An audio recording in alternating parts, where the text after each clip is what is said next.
Tout d'abord, je tiens à saluer la présence de Gabriel Nadeau-Dubois, porte-parole de la Québec solidaire. Ça fait merci d'être avec nous aujourd'hui. Merci de l'invitation. De prendre un moment avec nous pour parler des enjeux de l'agriculture et de l'agroalimentaire. Vous êtes accompagné de Philippe Pagé. Philippe Pagé qui est candidat dans Richmond. Bonjour Philippe. Philippe Jetan-Végin, candidat dans Iberville. Bonjour. Et Marilyn Ouellette, candidate dans Mégantic. Bonjour. Merci bien d'être avec nous. Sans plus tarder, M. Gabriel Nadeau-Dubois, la parole est à vous. Merci beaucoup. Merci, M. Caron. Merci à vous pour l'invitation. C'est un moment privilégié à chaque campagne électorale de venir rencontrer les gens de l'UPA. Je l'avais fait à la dernière campagne électorale. Je garde des très bons souvenirs de nos échanges. Et je suis très heureux d'être de retour devant vous aujourd'hui parce que on a des choses, je pense, importantes à se dire. On a des échanges importants à avoir ensemble. Ça fait 4 ans, la dernière fois que je suis venu vous voir ici. J'étais jeune et fringant à l'époque. Quelques jours plus tôt, je me rappelle, Manon Massé et les autres chefs de parti avaient fait un front commun sur la question à l'époque de l'ALENA. Vous vous en rappelez, qui était au cœur des débats. Il avait fait front commun sur la question de la gestion de l'offre. Je vois des gens qui hochent de la tête à l'avant, qui s'en rappellent bien.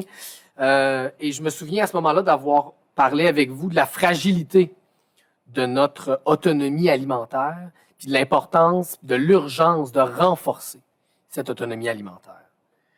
Depuis ces événements-là, on a vécu un grand choc collectif au Québec. La pandémie nous est rentrée dedans, nous est tombée dessus comme une tonne de briques, et il y a beaucoup de certitudes qui ont été ébranlées, je pense, dans les 2 dernières années. Tout d'un coup, la certitude pour bien des Québécois, Québécoises d'avoir toujours exactement ce qu'ils souhaitent sur les tablettes d'épicerie à toute heure du jour et de la nuit a été ébranlée. Tout d'un coup, la question de la chaîne alimentaire, ça faisait jaser au TVA 17h. Tout d'un coup, c'était plus possible pour bien des gens au Québec de prendre pour acquis que la nourriture, on trouve ça où? Sur les tablettes des supermarchés. C'est comme si la pandémie avait servi de révélateur sur la réalité de l'autonomie alimentaire du Québec.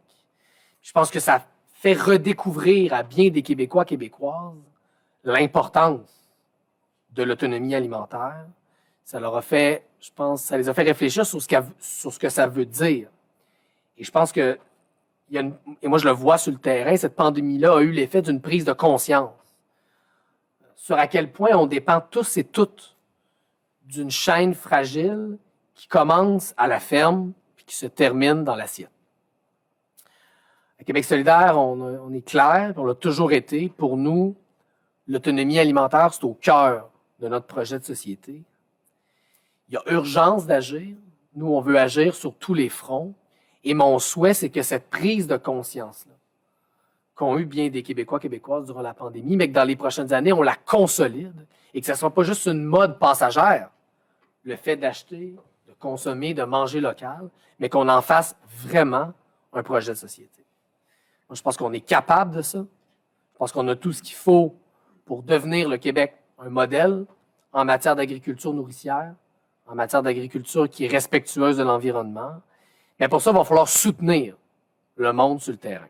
Il va falloir donner aux agriculteurs les moyens de ces ambitions-là. Si Québec solidaire forme le prochain gouvernement, on va lever les barrières qui nous empêchent d'avancer vers l'autonomie alimentaire. Je veux prendre un premier engagement devant vous ce matin. Québec solidaire va mettre en place une nouvelle politique agricole, une politique agricole du 21e siècle, qui va être accompagnée d'une enveloppe de 200 millions de dollars par année, 200 millions de dollars d'argent neuf pour soutenir l'autonomie alimentaire du Québec, pour soutenir une agriculture locale et durable. L'autonomie alimentaire, je veux que ce soit le fer de lance du développement économique de nos régions et de l'avenir de l'agriculture au Québec. Qu'est-ce qu'on va faire? On va faire 3 choses. On va protéger les terres, on va protéger la relève, et on va protéger l'avenir qu'on partage. D'abord, protéger les terres. Qu'est-ce que ça veut dire, protéger les terres? Bien, au Québec, on est un pays d'agriculteurs, d'agricultrices. Protéger la terre, protéger les terres agricoles, ça doit être au cœur de nos débats politiques. Et pourtant, ce n'est pas ça qui se passe. Pourtant, vous faites les frais d'une dépossession tranquille, mais de plus en plus rapide. En quelques années, on a perdu des milliers d'hectares de terres agricoles. Il y a des champs cultivés qui l'étaient depuis des générations et qui disparaissent. Moi, j'accepte pas ça. Dans la MRC de Montcalm, dans la Naudière, le gouvernement de François Legault a donné le feu vert à du dézonage malgré l'avis de ses propres experts. C'est 160 hectares de bonnes terres agricoles comme ça qui risquent de partir en fumée. Moi, je ne suis pas d'accord avec ça. Dans le coin de Laval, on me racontait de l'autre fois qu'il y a maintenant des terres agricoles qui sont vendues au pied carré. Au pied carré. C'est là qu'on est rendu. Sur nos terres les plus fertiles, il y a maintenant des condos qui poussent ou des autoroutes. Et ça, c'est quand ce n'est pas des fonds d'investissement qui les achètent pour faire de la spéculation. Le dézonage des terres agricoles, ça coupe l'herbe sous le pied des agriculteurs et des agricultrices. Et quand on laisse ça avancer, bien, on s'aborde notre autonomie alimentaire au lieu de la renforcer. Moi, je veux que la protection du territoire agricole, ça devienne une priorité au gouvernement du Québec. Et au lieu de dézoner en haussant les épaules, on va freiner l'étalement urbain. On va freiner l'empiètement immobilier sur les terres agricoles, mais ça, je pense que vous le savez déjà. Vous nous avez, dans les dernières années, vu aller à Québec solidaire, vous nous avez entendu, vous avez vu le travail de ma collègue Émilise sur notamment le projet de loi 143. On a travaillé à essayer de convaincre les gouvernements que l'étalement urbain, c'est une mauvaise chose pour le Québec. C'est une mauvaise chose pour l'agriculture. Aujourd'hui, je veux prendre un engagement supplémentaire devant vous. Je veux vous annoncer qu'un gouvernement solidaire va déposer dès la première année, une loi anti-spéculation pour interdire au Québec l'achat de terres agricoles par des fonds d'investissement privés, par les institutions financières ou les sociétés immobilières. Ça devrait être interdit, point final. C'est pas tout. On va aussi protéger nos forêts publiques et nos érablières en mettant fin à la préséance de l'industrie forestière sur la sériculture. Je suis moi-même d'une famille d'acériculteurs et j'aime ça qu'on appelle ça le temps des sucres. Je ne veux pas que ça devienne le temps des coupes forestières. François Legault a l'habitude depuis 4 ans d'attaquer beaucoup Québec solidaire. Vous avez peut-être vu ça passer un peu.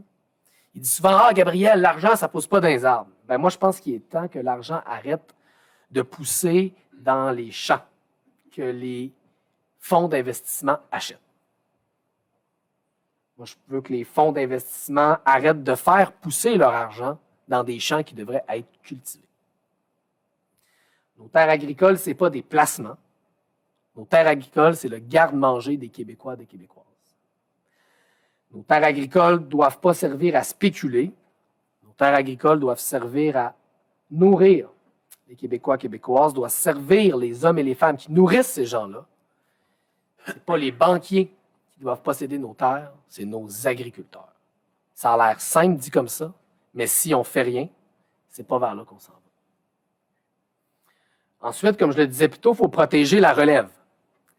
Nos terres agricoles doivent servir la relève agricole. Et pour ça, il ne faut pas juste les protéger, il faut les rendre plus abordables, les terres, et plus accessibles. Vous le savez, la valeur des terres agricoles a explosé dans les dernières années, et pour un producteur qui veut se lancer, bien, cette porte-là est de plus en plus barrée. La preuve, c'est que 87 % des jeunes de la relève qui affirment que le prix des terres, c'est le principal frein à l'achat et au démarrage d'entreprises agricoles. Il faut que ça change. On va créer et financer un réseau de fiducies foncières agricoles à l'échelle nationale. On va s'inspirer du modèle qui existe déjà, que vous avez démarré ici avec Fonds d'action, et on va soutenir plus d'initiatives comme celle-là, et on va les rendre nationales. On va donc multiplier les fiducies foncières agricoles partout au Québec pour mettre à disposition des jeunes agriculteurs des terres agricoles à fort potentiel agronomique, des terres qui vont être gérées par les communautés locales puis entièrement dédiées à l'agriculture.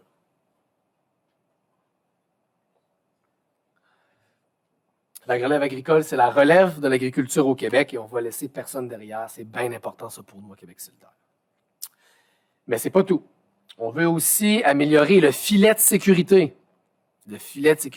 financière des agriculteurs, des agricultrices. On s'engage à réformer le programme d'accompagnement, en fait, plusieurs programmes d'accompagnement, comme l'assurance stabilisation du revenu agricole, l'ASRA, je pense que c'est ça son petit nom, exact, pour tenir davantage compte de la réalité des producteurs et des productrices. Il faut faire en sorte que nos programmes agricoles soient modulés en fonction de la nouvelle réalité. Il y a des facteurs socio-économiques, il y a des facteurs géographiques en ce moment qui ne sont pas assez tenus en compte. On m'en parlait récemment au Bas-Saint-Laurent. Et il y a aussi des risques climatiques. Il y a aussi des variations climatiques qui ne sont pas les mêmes partout sur le territoire.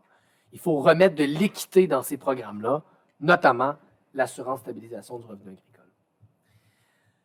Dans un contexte de changement climatique, vous le savez, puis en fait, vous le vivez déjà, il y a plus de risques de sécheresse, d'inondation. Les producteurs agricoles vont être à l'avant-scène des changements climatiques. Et ce que je veux vous dire aujourd'hui, c'est que Québec solidaire va être là pour vous, pour qu'on traverse ça ensemble. Moi, j'accepte pas que les producteurs agricoles soient les premières victimes des changements climatiques. On va vous aider à vous protéger des pertes potentielles que pourraient engendrer, en fait, la vérité, c'est qu'engendrent déjà et que vont continuer à engendrer les changements climatiques. Puis on veut accompagner les producteurs agricoles dans cette nécessaire adaptation. Parce que les changements climatiques, ils sont commencés, ils vont continuer. Donc, le choix qu'on a, c'est quoi? C'est soit rien faire, soit essayer de les ralentir le plus possible. Moi, je vous propose qu'on essaie ensemble de les ralentir le plus possible. Puis la deuxième chose que je vous propose, c'est qu'on s'adapte à cette réalité-là qui est commencée et qui arrive. C'est inéluctable. Finalement, je veux qu'on protège notre avenir commun. Dimanche dernier, justement, j'ai présenté le plan climat de Québec solidaire, ça s'appelle Vision 2030. C'est une feuille de route pour la prochaine décennie, ce que j'appelle souvent la décennie de la dernière chance. Les prochaines années sont les années dans lesquelles on peut encore avoir une chance de modérer les changements climatiques.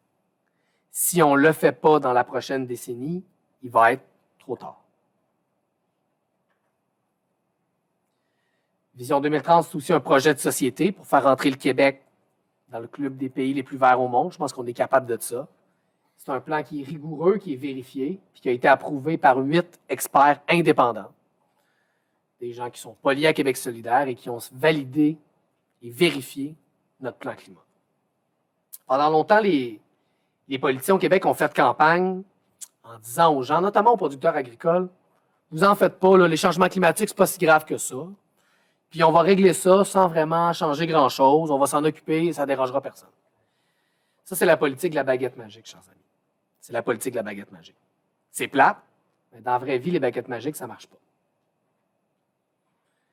Parce que les gouvernements du passé n'ont pas voulu ajuster le tir, on a raté cible après cible après cible. Les résultats, aujourd'hui, le Québec se réchauffe plus vite que le reste de la planète. Puis ça, c'est une réalité, là. Ça existe. Il faut s'y adapter. Et il y a et je pense que le secteur de l'économie québécoise, le secteur de toute notre économie, qui dépend le plus du climat, c'est l'agriculture. Difficile à contester quand même. Fait qu'est-ce qu'on fait? Bien, il faut ralentir les changements climatiques et il faut s'adapter aux changements climatiques. Puis moi, je vous propose qu'on le fasse ensemble. Je ne vous dis pas que ça va être facile, mais je vous dis que c'est absolument nécessaire, qu'on a la responsabilité de le faire pour les générations futures, puis que si on ne le fait pas, je pense que vous et moi, on va peut-être s'en vouloir dans l'avenir, puis je n'ai pas envie qu'on s'en veuille. J'ai envie qu'on soit capable de se dire qu'on a essayé, qu'on a tout fait en notre pouvoir pour sauver le plus possible le climat et par le fait même, garantir la pérennité de notre modèle agricole. Parce que ça va se passer dans les champs, les changements climatiques. Vous le savez, c'est les gels printaniers qui détruisent la floraison des fruits, c'est des coups d'eau qui lessivent des terres qui ont fraîchement été semées, c'est des sécheresses qui affectent la qualité de vos grains. Il faut se parler franchement. Il faut s'attaquer à ces choses-là. Moi, je pense que, en fait, je sais que les producteurs agricoles du Québec sont déjà en train de faire ça. Vous êtes déjà en train de changer les choses pour le mieux. Puis ma job à moi, c'est de vous soutenir le mieux possible là-dedans. C'est ce qu'on va faire dans un premier mandat solidaire. On ne fera pas des plans sur une napkin. On va convoquer un grand sommet national sur le climat. Il y aura les syndicats, il y aura le patronat et il y aura aussi le monde agricole autour de la table pour qu'on s'entende ensemble sur un plan de match pour la suite des choses. Puis ensuite, on va passer en mode soutien. On va doubler les sommes qui sont prévues au plan d'agriculture durable du Québec. Vous avez demandé plus de financement, puis on vous a entendu. Ces sommes-là vont servir à quoi? Bien, à réduire, à vous accompagner puis à vous aider à réduire l'usage de pesticides, à encourager les pratiques durables. Vous les connaissez, c'est la végétalisation des bandes riveraines, c'est les haies brise-vent, c'est la biométhanisation aussi dans le monde agricole, notamment dans la gestion des fumiers. Bref, il y a plein de choses à faire, il y a plein de technologies qui existent, mais il faut aider les agriculteurs à prendre le virage. On ne peut pas refiler la facture de la transition écologique aux producteurs agricoles. Moi, je refuse de faire ça. Sauf que les agriculteurs n'ont pas seulement besoin de besoins financiers, ils n'ont pas seulement besoin de soutien financier, pardon, ils ont aussi besoin d'accompagnement. Ça, on nous le dit beaucoup sur le terrain. On va mettre sur pied un réseau public d'agronomes indépendants qui va être au service des agriculteurs et des agricultrices, un service de qualité adapté à vos besoins, mais qui respecte aussi votre autonomie puis les gestes que vous devez être capable de poser par vous-même. J'ai une dernière chose à vous dire. Bon, je pourrais continuer longtemps. Il y a aussi le réseau triphasé qu'il faut développer davantage, notamment pour favoriser la culture en serre. Il y a des éléments dans notre plan de transition pour étendre dans toutes les régions le réseau triphasé. Je pourrais continuer très, très, très longtemps, chers amis, mais je veux vous dire une dernière chose. Vous avez peut-être lu ça dans les journaux. À Québec solidaire, on va instaurer une politique nationale d'achat alimentaire local dans les institutions publiques. 70 % d'aliments locaux partout au Québec. Pourquoi? Pour créer de la demande, pour créer un marché pour l'ensemble des producteurs agricoles. On ne peut pas demander aux gens d'acheter local si l'État du Québec n'est pas exemplaire et ne fait pas sa part. On veut aussi ajouter des options de repas sans viande parce que de plus en plus de Québécois, Québécoises veulent diversifier leur alimentation. Tout ça se fera bien sûr en collaboration avec les producteurs et les productrices agricoles. Moi, ça me dérange que dans les assiettes qu'on sert dans nos institutions publiques, il y ait des fraises du Mexique alors qu'on en fait au Québec. Là, je prends juste cet exemple-là, mais il y en a d'autres. Ça vaut pour l'ensemble des aliments qu'on sert dans nos institutions publiques. On va donner plus de choix aux Québécois, Québécoises. On va faire du Québec un leader mondial en matière d'approvisionnement local. On a des leviers au Québec pour garantir un marché local aux producteurs agricoles. Il faut activer ces leviers-là, puis c'est ce qu'on va faire. M. Caron, merci de m'avoir donné quelques minutes. Je vous ai lu l'autre jour, puis vous aviez raison, vous disiez que pour que le Québec puisse atteindre ses objectifs alimentaires, on a besoin d'ambition. Je suis bien d'accord avec ça, on a besoin d'ambition au Québec. On a besoin d'une loi pour protéger les terres agricoles de la spéculation. On a besoin de rendre les terres agricoles plus abordables et plus accessibles. On a besoin d'investir dans notre relève, dans nos infrastructures alimentaires locales. On a besoin de soutenir les producteurs et productrices dans la transition écologique. On a besoin d'ambition parce qu'on ne réglera pas les problèmes du 21e siècle avec des solutions des années 90. On a besoin de nouvelles idées, on a besoin d'une nouvelle vision, on a besoin d'une nouvelle équipe. Je suis accompagné aujourd'hui d'une partie de cette équipe-là. Vous connaissez déjà Émilise Lessard-Terrien. Je suis avec Philippe et Marilyn qui font également partie du caucus agricole de Québec solidaire. Je suis fier de me présenter devant vous avec cette équipe. On a beaucoup de choses à se dire et surtout, on a des grands défis à relever ensemble. Moi, je pense qu'on est capable au Québec de prendre le virage vers une société plus verte. Moi, je pense que les producteurs agricoles font partie de la solution, pas du problème, mais pour ça, il faut qu'on travaille ensemble et qu'on soutienne mieux nos producteurs et nos productrices agricoles. Merci beaucoup. Puis je vais prendre avec plaisir vos questions. Merci, M. Nadeau-Dubois. Donc, on a à peu près une période de 20 minutes. C'est que je vais y aller avec Catherine. Ensuite de ça, Jean-Thomas. Bonjour, M. Nadeau-Dubois. Messieurs, dames, candidats, candidates. Catherine Lefebvre, présidente de l'Association des producteurs maraîchers du Québec. Enchanté. Vous avez parlé d'autonomie alimentaire. L'autonomie alimentaire, ça passe par la place à notre relève. Oui. Je suis présentement en processus de transfert de notre ferme là, avec notre relève en production maraîchère. Ouais. Un processus long, coûteux, difficile sa famille parfois. Hier, vous avez fait l'annonce là, de la taxe de succession de 35 %. Vous êtes conscient que ça représente une prise de 350 000 pour nos relèves pour une ferme de taille moyenne. Alors, comment comptez-vous aider réellement nos relèves à pouvoir s'établir sans être endettés en démarrant l'entreprise? D'abord, il faut que je précise que seulement pour les actifs nets de plus d'1 million de dollars et ensuite que les terres agricoles sont exemptées de cette mesure-là. Mais ça représente pour une ferme de taille moyenne 3 millions de... Les terres agricoles sont exemptées de la mesure qu'on a annoncée hier. Peut-être, c'est bon, ça répond Je à la pense question. que ça peut être difficile d'être plus clair que ça. Il y a une campagne électorale, ça va vite, hein? Puis les informations se sont mal transmises. C'est un beau hasard qu'on soit ensemble aujourd'hui pour que je puisse vous confirmer ça, que les terres agricoles sont exemptées des 2 outils fiscaux qu'on a mis en place hier, parce que l'objectif, c'est quoi? C'est d'aller chercher des budgets pour faire la transition écologique, notamment soutenir l'agriculture, mais pour réparer nos CHSLD, réparer nos écoles, réparer nos hôpitaux. Et cet argent-là, il ne tombera pas du ciel. Il faut aller le chercher. Et il y a des gens au Québec qui ont accumulé des fortunes importantes. Il faut être capable de demander à ces gens-là de contribuer davantage. C'est une taxe dans le cas de l'impôt sur les grandes fortunes, de 0,1 %. Et on trouve ça important de préciser que les terres agricoles sont exemptées de cette mesure-là. C'est bon. Jean-Thomas? Jean-Thomas Martin, président des producteurs de bovins du Québec. Producteur de Bovins. bovins. Oui. Je lisais un article hier, justement, dans la presse, puis je vais commencer en vous citant. Je suis un gros fan de barbecue. J'ai dit, ça commence bien. Après ça, vous dites, c'est pas l'État à dire aux gens quoi manger. Ça va super bien encore. Mais après, vous allez vouloir fixer des objectifs de réduction de la production bovine. Ça, c'est, je vais vous dire, on produit moins de 20 % de notre consommation de viande bovine au Québec. Mais là, disons que toutes les productions animales, c'est super important, mais étant donné que je suis président des producteurs de bovins, je vais vous donner des petits exemples du bovin, parce que souvent, c'est une méconnaissance de tout ce que les productions animales font.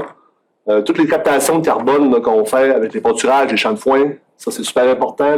Toutes les récupérations de sous-produits, les drèches de brasserie, c'est des produits qui seraient achetés.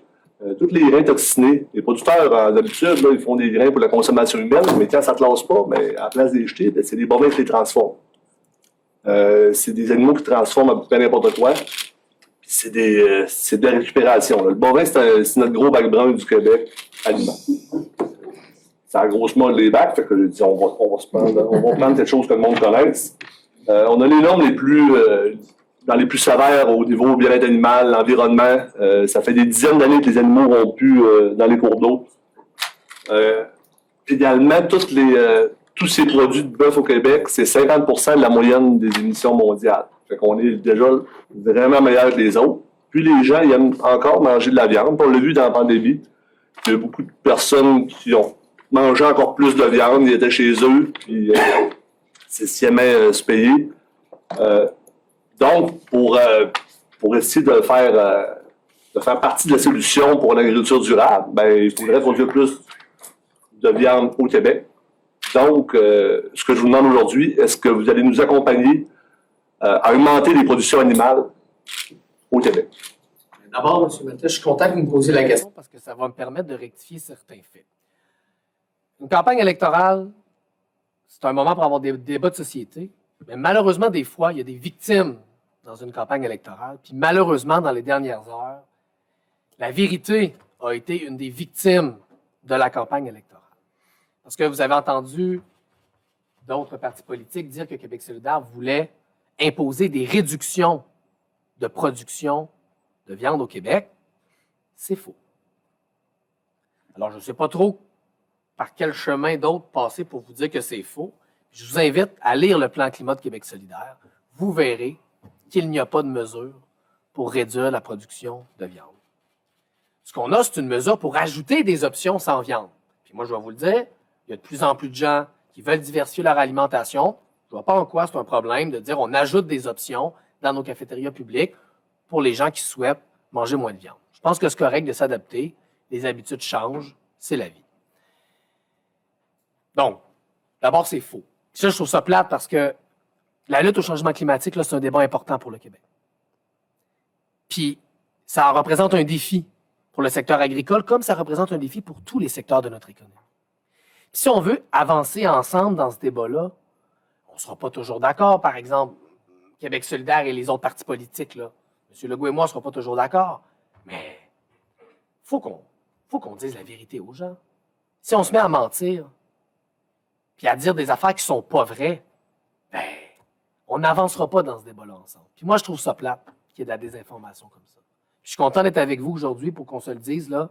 C'est quoi les faits? C'est quoi que propose Québec solidaire? Puis j'espère que le reste de la campagne, là, on va se critiquer. J'espère qu'on va se critiquer un peu, mais qu'on ne tombera pas dans des informations. Là, vous allez vous demander, moi, mais si c'est pas vrai, comment ça? Les adversaires disent ça. Bien, c'est que quand on fait des plans climat, on utilise des modèles mathématiques. OK? Puis à Québec solidaire, on a utilisé le même modèle mathématique que le modèle de la CAQ, qui est le modèle du gouvernement du Québec.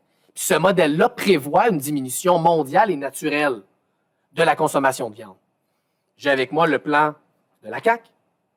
Et à la page 44, qu'est-ce qu'on peut lire? Laissez-moi retrouver ça. Les productions animales sont réduites de 7 % en 2030, 20 % en 2050. Le document est public, vous irez le consulter. Bien sûr. Et c'est la même firme, dans le fond, avec laquelle on a fait affaire à Québec solidaire. Je ne veux pas vous étourdir dans les chiffres puis la paperasse. Là. Mais ce que j'essaie de vous dire, c'est que des fois, il faut faire attention à ce qu'on entend. Et que la seule mesure qui concerne la consommation de viande dans la plateforme de Québec solidaire, c'est une mesure pour ajouter des options dans nos cafétérias publiques. Je prends le temps de bien répondre à la question parce que c'est une question importante. Puis moi, j'aime pas ça quand on joue avec la vérité. Pour l'autre partie de votre question, bien, il y a plein de mesures dans notre plan pour accompagner les producteurs agricoles, pour les aider à améliorer leur bilan GES, notamment sur le plan de la gestion du fumier. Il y a plein de technologies qui existent. Nous, on veut financer ces secteurs d'avenir-là dans l'économie, puis accompagner les agriculteurs pour qu'ils prennent ce virage vers une production plus verte et plus durable. C'est ce qu'on veut tous. C'est bien. J'ai Michel Brier, ensuite de ça, ça va être bien. Puis je suis désolé, je veux juste finir en disant, je trouve ça plate de devoir faire des commentaires un peu partisans comme ça. J'aurais aimé ça, qu'on se soit plus positif, mais la vérité, c'est que quand il y a des choses pas vraies qui se disent, ben que voulez-vous? Je suis obligé de les rectifier. C'est plate, mais c'est ça. Président du PASQ. Bonjour, Michel. Il y en a que vous connaissez de ce bord-là, je pense. Moi, ma question, elle va porter au niveau du budget du MAPAC. Oui. Et justement, parler de besoin de soutien. Oui. Au-delà de l'inflation, les taux d'intérêt qui affectent grandement le secteur agricole et pour laquelle nous demandons des programmes spéciaux, il est impératif que le gouvernement investisse dans le secteur agricole à la hauteur de la croissance de ce dernier, soit de 50 % depuis 10 ans. Ces sommes additionnelles pourraient contribuer à accélérer l'adaptation au changement climatique, la transition écologique souhaitée par tous, ainsi qu'à actualiser et bonifier les programmes existants tels que l'ESRA. Est-ce que vous vous engagez à ajuster le budget du MAPAC de 50 %, dont 500 millions pour rattraper les 10 ans de retard? Moi, aujourd'hui, je m'engage devant vous à ajouter donc 200 millions de dollars d'argent neuf pour la nouvelle politique agricole que je vous ai présentée. Rattraper 10 ans de retard, ça va prendre un moment pour le faire. Nous, on commence par ce 200 millions de dollars-là. À ça s'ajoutera la renégociation qu'on fera avec vous de l'ASRA. C'est nos engagements en matière de budget pour l'agriculture au Québec. Merci à vous. Merci. Yvan? Bonjour, M. Nadeau-Dubois. Yvan Fréchette, premier vice-président des éleveurs de porc du Québec. Ça va bien? Écoutez, je vais vous amener sur un autre angle. Là. Vous avez dit tout à l'heure que la chaîne d'approvisionnement, on a réalisé que c'était fragile et puis qu'il y avait une prise de conscience autant, pas autant, mais chez tout le monde, chez monsieur, madame, tout le monde. Je vais vous amener sur une autre chose qui nous arrive depuis 3 ans comme producteur de porc, de lait ou de volaille qu'on a vécu. c'est un bris d'approvisionnement, mais avec nos usines de transformation, où qu'on a vécu des grèves ou des lockouts, peu importe. Et puis, ce qu'elle a eu comme enjeu, qui a fait prendre prise de conscience à bien des gens, c'est que ça a eu deux enjeux. L'enjeu du bien-être animal sur nos fermes, parce qu'on n'a pas pu, dans mon cas, livrer mes porcs à l'abattoir aux dates prévues, ou pour le lait, un autre enjeu de prise sociale, de gaspillage alimentaire, des fois qu'on est mal pris pour le faire. Donc, ce que je veux savoir, est-ce que de votre côté, vous seriez à l'aise à nous appuyer à développer une loi pour des services minimums? Je veux être très respectueux, là. On ne veut pas enlever le droit de grève aux employés dans les usines, on ne veut pas empêcher les usines de déclarer des lockouts. Mais on apprécierait qu'il y ait, exemple, dans les services minimums, exemple, une journée semaine, qui aide quand même que l'usine fonctionne pour diminuer la pression du bien-être animal ou du gaspillage alimentaire. C'est une option qui pourrait être dans vos cartons, qui pourrait nous aider à... On parle ici, c'est carrément de créer une nouvelle loi pour amener des services minimum, pas essentiel, minimum. Rappelez-moi votre nom. Yvan Fréchette. Monsieur Fréchette, c'est la première fois que j'entends parler de cette idée-là, fait que je ne vais pas inventer une réponse. Moi, je suis ouvert à regarder ça, je suis ouvert à ce qu'on en discute. Mais j'aimerais prendre aussi votre question sur le fond des choses. Pourquoi ces problèmes-là sont arrivés? Aussi parce qu'il y a une trop grande concentration des infrastructures de transformation. Je ne vais pas oser le dire dans mon... Je ne veux pas pointer personne, moi non plus, mais si nos infrastructures de transformation alimentaire sont si concentrées, c'est là qu'il y a un goulot d'étranglement. Là, on se ramasse avec un lockout ou une grève à un endroit, puis ça jamme. Mais peut-être que ça jamme parce qu'il y a trop de concentration dans ce secteur. Peut-être qu'il faut, en fait pas peut-être, il faut développer plus d'infrastructures de transformation alimentaire dans toutes les régions du Québec pour éviter ces goulots d'étranglement-là. Ça, c'est une manière de régler le problème à la source. Un des exemples que je peux vous donner, c'est la question des abattoirs régionaux. Moi, j'en entends beaucoup parler. Ma collègue Émilie en parle souvent. J'en ai entendu parler au Bas-Saint-Laurent jusqu'à récemment. Il faut des infrastructures de transformation dans plus de régions, plus proches des lieux de production, pour éviter ces boulots d'étranglement-là. Puis c'est bon pour le bien-être animal. Moi, je rencontre des éleveurs, des producteurs qui me disent « J'aime pas ça mettre mes bêtes, pardonnez-moi l'expression, dans des camions pendant des centaines et des centaines et des centaines de kilomètres. Il faut que je traverse la moitié du Québec. C'est pas bon pour les animaux. C'est pas bon pour la planète non plus parce que ça fait mal de la route. Puis c'est pas ce que les producteurs souhaitent. Moi, je pense que le gouvernement du Québec doit en faire plus pour décentraliser, développer des nouvelles infrastructures de transformation alimentaire pour éviter ces phénomènes d'étranglement-là. Pour ce qui est de votre proposition spécifique, vous me lancez l'idée comme ça. Moi, je ne suis pas fermé à regarder ça. Je suis content de l'entendre et puis juste vous dire qu'on pourra discuter des particularités, parce que dans les abattoirs de type B, tu ne peux pas faire de l'exportation provinciaux. C'est juste de regarder ça ensemble. Il faut regarder tout ça. Puis, le droit de grève, c'est important au Québec. Moi, je ne veux pas qu'on restreigne trop ça. Mais il y a une manière de travailler pour que les agriculteurs et les agricultrices soient capables de faire leur travail, les producteurs soient capables d'écouler leurs affaires. Parce que je veux dire, les scènes de gaspillage, comme on a vu, là, il n'y a personne qui aime ça, à commencer par les gens qui produisent puis qui ne font pas ça pour jeter ça à la poubelle. Là. Vous avez parlé de sériculture. Oui. Il y a Luc. Oui. Yeah. J'ai aucun favoritisme, sauf peut-être pour la sécurité. C'est bien ça, c'est bien ça. Je voulais vous remercier de la compréhension au niveau de la protection des érables sur les terres publiques. C'est un enjeu qui est majeur. C'est un enjeu qu'on discute depuis la dernière année avec le gouvernement en place. Mais le plan directeur qui est là nous semble insuffisant par rapport aux superficies à protéger. Présentement, on a identifié un 24 000 hectares qui semble correct pour le ministère. Mais pour nous, quand on regarde dans les 60 prochaines années, il faut vraiment identifier sur le terrain ces hectares-là, ces 200 000 hectares, pour être capable de protéger la ressource. Là. Un érable qui est coupé aujourd'hui, ça prend des années pour le remplacer. Le secteur acéricole est en développement. L'occupation du territoire, c'est notre vœu. On est dans toutes les régions au Québec. On développe l'économie. C'est un moteur économique qui est majeur.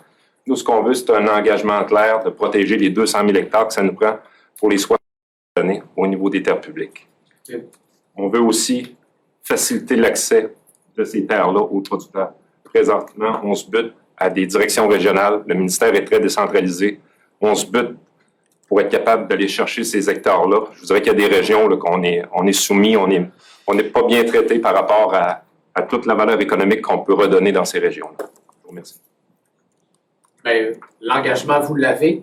Je l'ai dit dans mon allocution d'entrée de jeu d'ouverture tantôt, on veut protéger les forêts publiques, les érablières. Vous avez cet engagement de protéger ces 200 000 hectares-là. Il faut mettre fin à la préséance de l'industrie forestière sur la sériculture. Pour moi, c'est essentiel.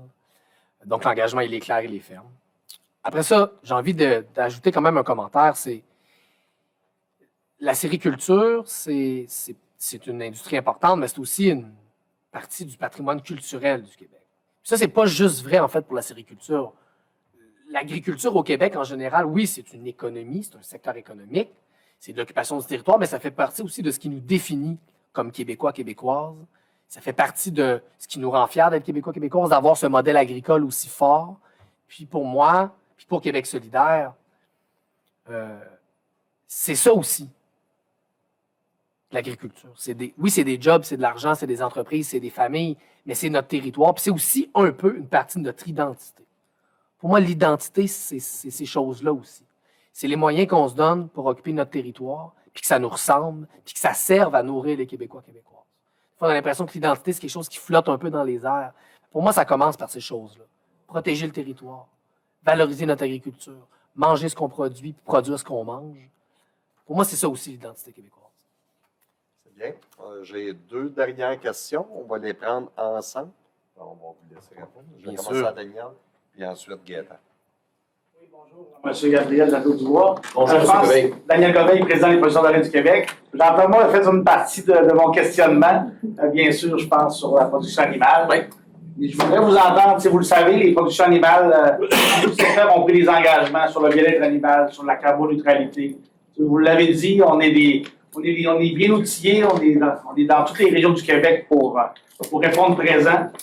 Et si vous êtes au pouvoir, là, quel type de programme, là, avez-vous décidé des programmes innovants ou performants, justement, là, pour nous aider à faire face à ces attentes-là sociétales? Parce que vous le savez, tous ces dépenses-là, ben, c'est sur les coûts de production. Les fermes investissent jour après jour sur les fermes, des montants importants. Et ça va prendre le soutien de l'État, là, justement, pour aller un petit peu plus loin et aller un petit peu plus vite. C'est clair. Je voudrais vous entendre peut-être là, sur des types de soutien ou sur des mesures là, pour cette transition-là, qui est quand même ambitieuse. Là. On parle de 2050. C'est clair qu'il faut commencer dès maintenant. Mais je pense qu'il faut être aussi réaliste là, sur certaines mesures. Gaëtan. Bonjour, M. Dubois, Gaëtan Boudreau, président des producteurs de bois de la région du Québec. Justement, vous aimez le bois, puis moi, j'aimerais ça vous entendre dire, par exemple, vous parlez d'exemption, on parle d'accaparement des terres, on parle des mesures pour la taxation, mais il faudrait que, quand on parle de culture, de producteurs agricoles, ben, la foresterie, la forêt et la vie en même temps, on est producteurs, on cultive notre forêt. On travaille pour le Québec aussi là-dedans. Puis une autre chose, c'est que vous savez que le budget de mise en valeur, qui était en 2011 là, de 28,3 millions, mais 28,5 millions est alimenté à 28,8 en 2021, 0,3 millions. Depuis ce temps-là, il a jamais été indexé. Fait que nous, on demande si votre parti serait prêt à donner 41,1 millions pour la mise en valeur de la forêt privée.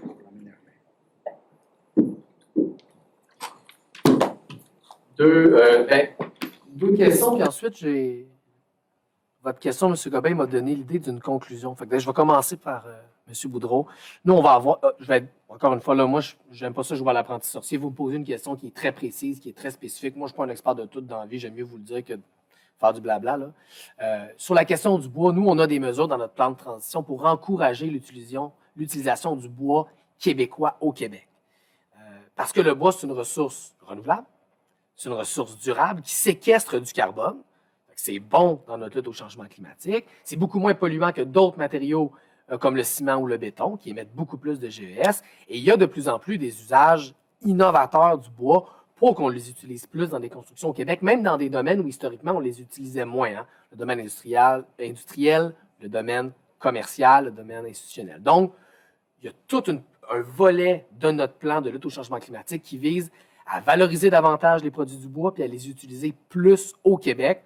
Il faut sortir d'un modèle où on visait beaucoup l'exportation du bois pour viser un modèle où on utilise le plus possible du bois québécois au Québec dans nos constructions. C'est bon pour l'économie Et c'est bon pour la planète parce que ça séquestre du carbone, c'est pas mal moins polluant que le ciment puis le béton. Ça, c'est un bel exemple d'opportunité de développement que représente la lutte au changement climatique pour le Québec. On en a du bois, il faut bien l'utiliser, il faut le faire intelligemment, de manière durable, mais c'est bon pour notre économie puis ça nous aide dans la lutte au changement climatique. On m'a dit qu'il reste 1 minute. Monsieur Gobeil, sur votre question, il y a toute une panoplie de programmes prévus dans notre plan de transition pour accompagner l'ensemble des producteurs agricoles vers un bilan carbone le plus intéressant possible. L'autre volet aussi, c'est que une bonne partie du secteur agricole est un capteur de carbone. Ça, c'est un avantage dans notre lutte au changement climatique. Et il y en aura aussi des mesures d'accompagnement financier et technique pour s'assurer que, y compris dans le domaine de la production animale, la facture de la transition écologique ne soit pas refilée aux producteurs en disant « arrangez-vous avec ça ». Moi, je n'accepte pas ça. Je termine en disant une chose qui est très importante pour moi. Moi, je refuse que la transition vers une économie verte devienne un facteur de division au Québec.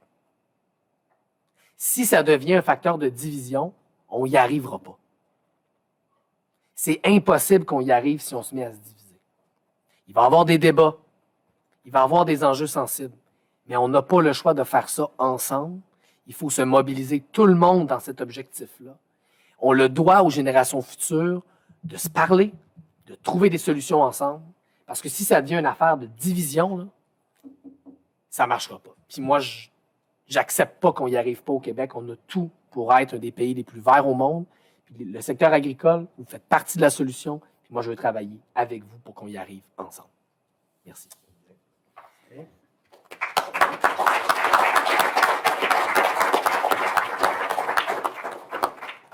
Monsieur Gabriel Nadeau-Dubois, puis chers membres de l'équipe, merci bien d'avoir été avec nous. Moi, je retiens quelques éléments là-dessus, des éléments quand même assez intéressants. Vous savez, les producteurs agricoles ou productrices agricoles, c'est des gens passionnés, c'est des gens vraiment dévoués et des professionnels de l'agriculture. Et je vous dirais d'autant plus, c'est que vous avez mentionné que oui, on a de l'ambition, D'ailleurs, au quotidien, nos gens font un métier très noble de nourrir la population d'ici et d'ailleurs, entre autres, et les gens veulent continuer à contribuer à ça. Il faut juste nous accompagner. Le premier outil qu'on a, entre autres, c'est nos terres agricoles. Oui. Peut-être d'autres éléments aussi que j'ai vus au niveau de notre plan, il faut bien réaliser aussi, puis des fois, on oublie. Toute la production bio ici qu'on a au Québec, on est quand même un leader ici. 10% des entreprises font du bio. Si on compare le reste du Canada, on est vraiment... D'ailleurs, on veut rembourser la certification biologique aux producteurs qui veulent prendre le virage. Ça fait partie de notre plan aussi. Je pense que c'est bien important de soutenir, entre autres, ces acteurs-là. Oui. Tout l'aspect de pollinisation aussi, pour protéger nos pollinisateurs. Ça aussi, c'est quelques demandes qu'on a dans tout l'ensemble. C'est un bénéfice pour l'ensemble. Oui. Le garde-manger du Québec, pour nous, c'est important. Oui. C'est notre gagne-pain. Mais en plus de ça, c'est notre fierté en tant que producteur, productrice agricole. Parce que les gestes que je disais au quotidien, c'est ça qui nous motive à continuer quand on voit des gens satisfaits. Encore une fois, merci. Merci de votre présentation et bonne chance. Merci à vous. Bonne fin de journée, tout le monde. Merci.